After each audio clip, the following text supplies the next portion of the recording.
Shinnecock Hills has a reputation. Every golfer on tour knows it. Every caddy who has walked this property knows it. But knowing it and surviving it are two completely different things. This week, the rough didn't just punish bad shots. It punished good ones. It punished experience. It punished confidence. And by the time Friday evening arrived, the cut line had claimed something nobody in professional golf expected to lose this early. What happened over those 36 holes at Shinnecock wasn't just a tough scoring week. Something shifted.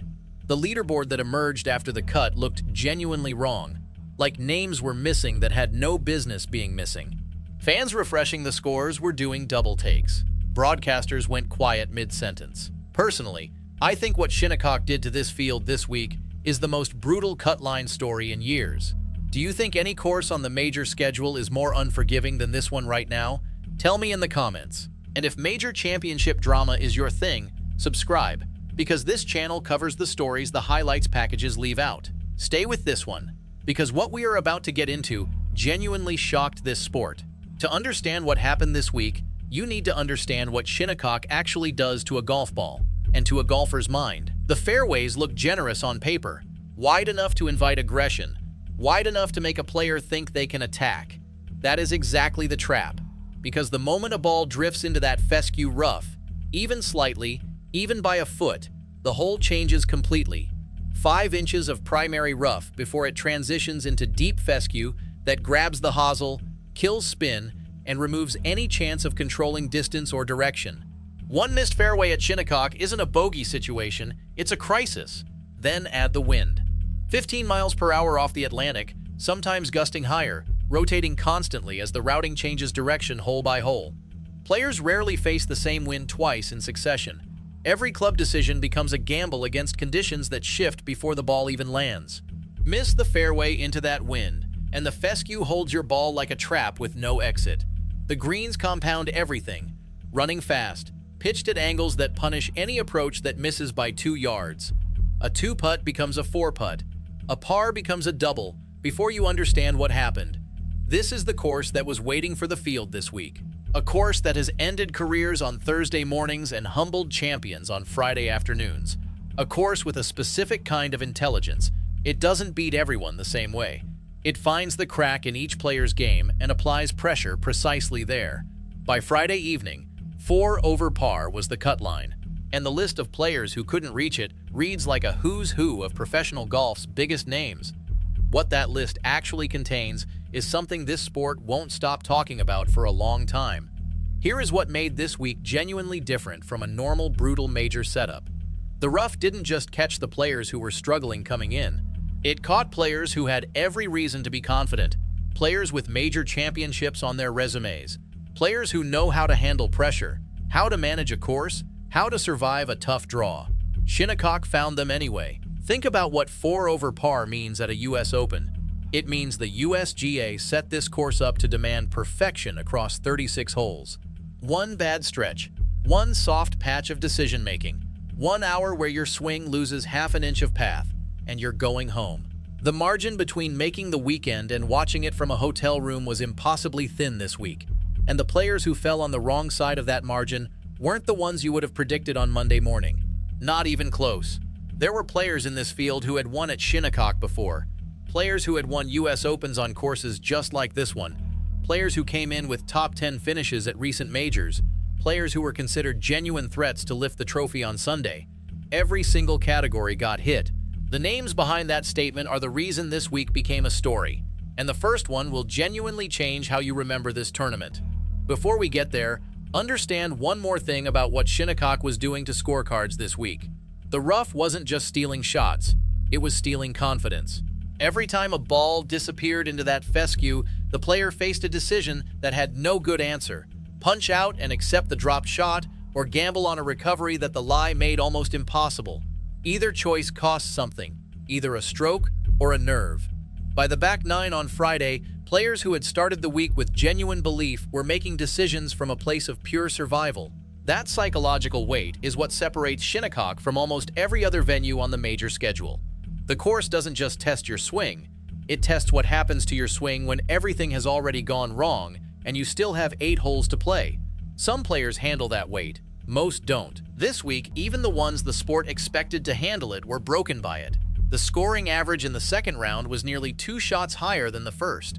Players who had positioned themselves well on Thursday came out Friday and found a completely different examination waiting for them.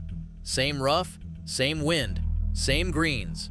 But Shinnecock had already collected enough information about each player's game from Thursday to know exactly where to attack on Friday. What it did with that information is where this story really begins, and the collapse that happened first is still hard to explain. 68. That was the first round score that mattered most heading into Friday. Bogey-free, not a single dropped shot across 18 holes at one of the most demanding venues in major championship history. Clean from the first tee to the 18th green. The player who posted that number looked untouchable, looked like someone who had cracked the code of this course and was about to run away from the field. Friday told a completely different story. 6 putts inside 10 feet that never found the cup. 6 times standing over a makeable putt on greens that were already difficult, and 6 times walking away with nothing. Each miss didn't just cost a shot, it cost something deeper: rhythm, belief, the quiet certainty that had made Thursday look effortless. By the back 9, the putter that had felt reliable 24 hours earlier had become the most dangerous club in the bag. Then the par 5 16th, the hole where a player in trouble is supposed to stop the bleeding, take the birdie or the par, reset the card. Instead, double bogey. The kind of hole that doesn't just end a round, it ends a tournament.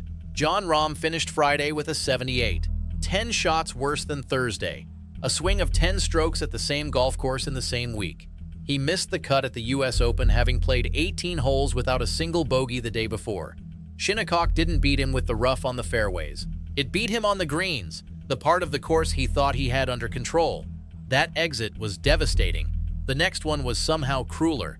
Bryson DeChambeau stood on the 3rd tee on Friday, carrying more than just a golf bag. 3 missed cuts in his last 4 major starts had been building a quiet but unmistakable question around his game. Shinnecock was supposed to answer it. A US Open course, a major venue, the exact conditions where he had proved himself before. The 3rd hole answered instead, a 3-putt from 31 feet, double bogey.